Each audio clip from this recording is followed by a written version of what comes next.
All right, Shalom. First and foremost, as always, I want to give all the praises, honor, and glory unto the Most High and His only begotten Son, Kahalayim La Yahweh, Bahashem, Yahweh Shai, Bahashem, Rakakwadash. Double honors to the apostles and elders of Great Millstone who root and teach well, Wabarakathum, unto the hopeful elect.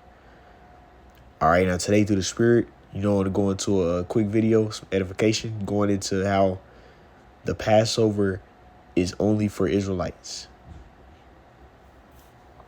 The Passover is only for the nation of Israel, the children of Israel, to be exact. Because when you go into the word children, it means sons in the Old Testament. So when the scriptures say the children of Israel, is talking about the sons or the patriarchs of Jacob. Right? And that's who the Passover was for, because that's who got delivered out of Egypt, were Israelites.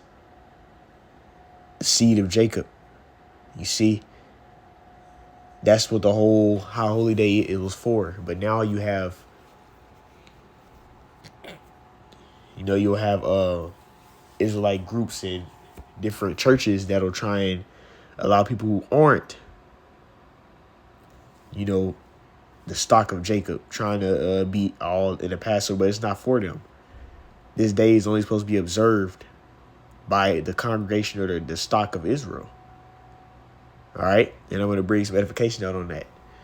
You see that, Lord willing, this is edifying. This is Exodus chapter 12, and I'm going to start from the top. And Yahweh Bashem Shai spake unto Moses and Aaron in the land of Egypt, saying, right now, Moses was brought up in Egypt. He was more knowledgeable in their way of speaking and everything. So he had Aaron to be a spokesman for him. Aaron was real fluent, was real good in the Hebrew. He was brought up speaking it. Right, verse 2. This month shall be unto you the beginning of months. It shall be the first month of the year to you. It's like when the spring starts. That's what the Passover, around the time of the Passover, you had in the new year. The true new year. You see, when everything is all fresh and new. All right, but this is the point. Verse 13. Speak ye unto all the congregation of Israel. Let's get that word congregation.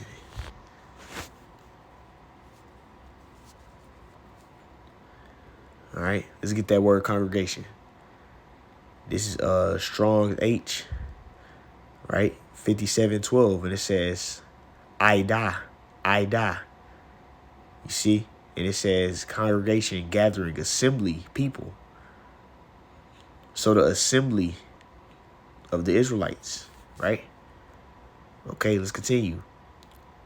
Saying in the 10th day of this month, they shall take to them every man a lamb, according to the house of their fathers, a lamb for an house. And the lamb was supposed to be like, it was supposed to atone for each household. You see, that blood was supposed to be the mercy for the firstborn of all the Israelites' household. And if you didn't put that blood of the lamb on your doorpost, then your firstborn got smoked, whether it's animal or anybody. You see, and all those Egyptians' firstborn got smoked, and all the animals. You see, but this was only for the nation of Israel when this took place. This is who the Lord was only delivering. All right, let's get the next one, because it's a precept on that. This is Leviticus 23, and this is after. This is after, got delivered. You see, because like Exodus goes into the deliverance. This is after the deliverance in Leviticus. All right, let's read. This is Leviticus 23, and this goes through all of our high holy days. And all of the high holy days is for the holy people. Who is that holy people? Let's grab that real quick. You see? And we can get some words too.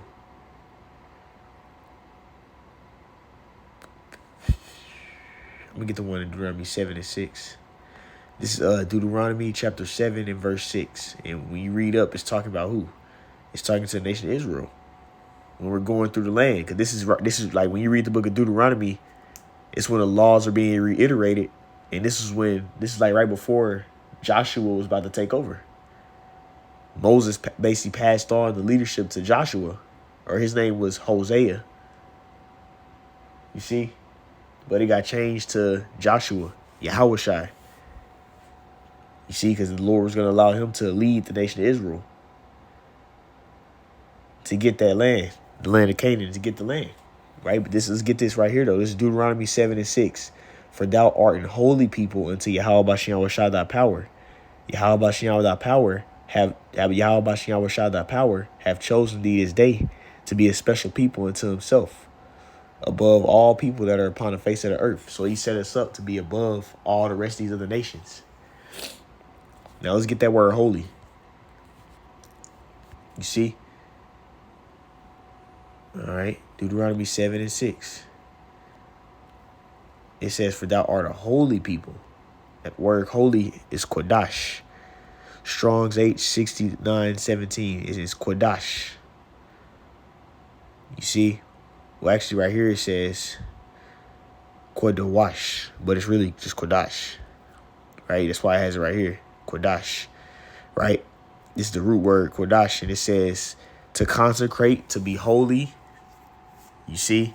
To be set apart, to be hallowed, to be honored, to be set apart. When you set something apart, it's special, right? Let's get the other words. Let's get special. Chosen to be a special people, right? Special right here is sagala, possession, valued property, peculiar treasure. So valued property. Let's get that word valued. Cherished, to be important, considered to be important or beneficial, cherished. You see? So the nation of Israel is the Lord's cherished or important people. So that's what he gave his important, set apart holy days too, for his people to partake in. It says above all people that are upon the planet Earth. Matter of fact, let's get that too. Let's get above. All right. It says above all people on the earth. Above. Right? And it says call, right? And it says all, whole, any, each, everything, totality, whatsoever. Right? Everything. Kalal, to be perfect, to be complete. That's the root word of it. But ultimately it means like every person. So above. Right? Yeah. Yep. So yeah, that's what the Lord set us up to be. Above all the rest of these nations. Right? Now let's go back. So let's go back to where we're at. Let's go to Leviticus 23.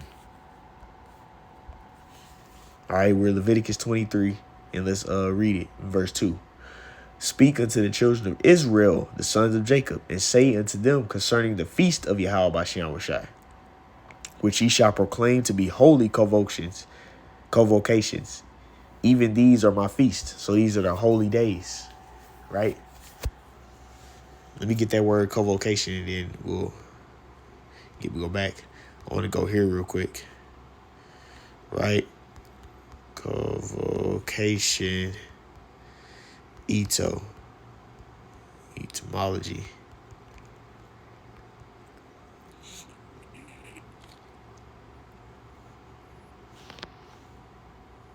All right. So it says the noun convocation stems from the Latin word convocare, meaning to call together. Meaning com, which means together, vocare, to call. You see? So com, together, and then vocare. So com, vocare is what it goes back to, call together. Right? So a calling together, is what a convocation is. So these are set apart or special calling togethers that the Lord set up for his people only. Now let's get in the blue letter. Right? Let's go. Leviticus 23. All right. And let's get that convocation. All right. And it says the same thing from the Etamon. All right. And this is Makorah.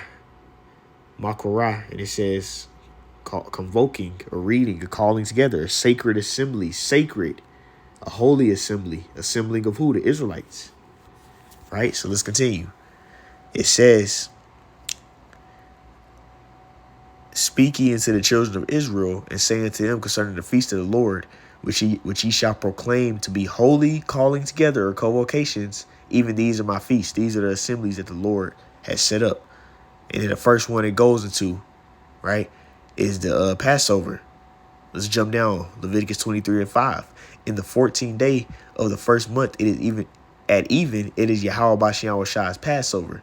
And then it goes along to how you keep the Passover. You see? The Passover is only for the nation of Israel. You see? And even the acts that happened in the Passover, the Lord was dealing with his people. He wasn't dealing with everybody. Okay?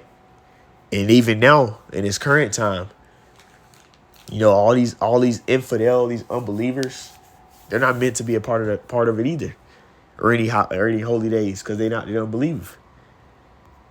Right? This is Jeremiah 16, and I'm gonna get verse 14 and 15. It says, "Therefore, behold, the days come, saith Yahweh Bashem Shai, that it shall no more be said, Yahweh Bashem Shai liveth, that brought up the children of Israel out of the land of Egypt." So the whole deliverance, right? Because that's what ultimately the Passover happened pre-deliverance. You see? The Lord was judging Egypt so he can deliver his people. So the Passover leads up into this, right? But the new Passover, you see, because what did the Lord do? The Lord jacked up the Egyptians and delivered his people. So what is he going to do to America? This is the new Passover, Passover part 2, the new exit, right? Exodus 2 is going to be now, which is this Jeremiah 16 and 15. "But Yahweh Bashem Shai liveth, that brought up the children of Israel," still talking about the Israelites, the sons of Jacob, patriarchs, "from the land of the north and from all the lands whither he had driven them, and I will bring them again into their land that I gave them to their fathers." So this is the new Passover. This is the new high holy day, right?